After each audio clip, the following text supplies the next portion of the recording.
What do you here?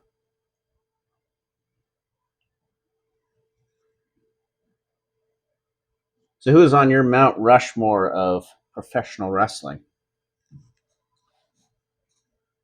I would say Hulk Hogan, number one on there. And it's kind of hard too because as my childhood hero, as you learn more about him, is like behind the scenes stuff in wrestling, like in WCW, like kind of a dirtbag, and some of the racist stuff afterwards, and not the best person probably, but as far as like impacting the sport, I think like as meaningful as my childhood goes, Hogan, number one. Yeah.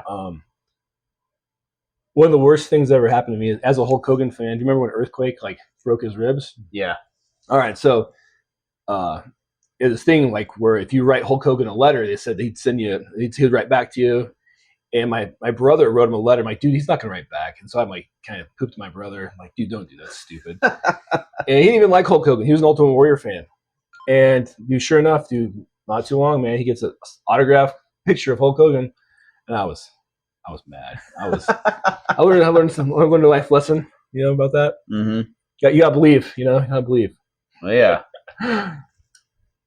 Let's see. Yeah, that's good. Oops. No, you forfeit. Nope.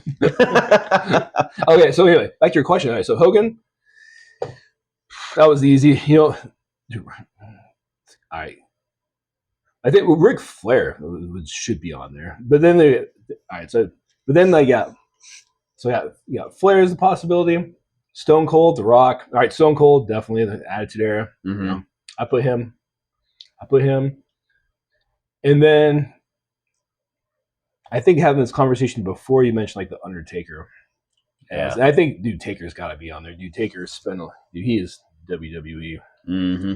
And his leadership and getting stuff done. And he scared the heck out of me as a kid too. When he first came and he beat Hogan, man, I was terrified. I was terrified. Funny story about the Undertaker is when he first came out. This has been the early '90s.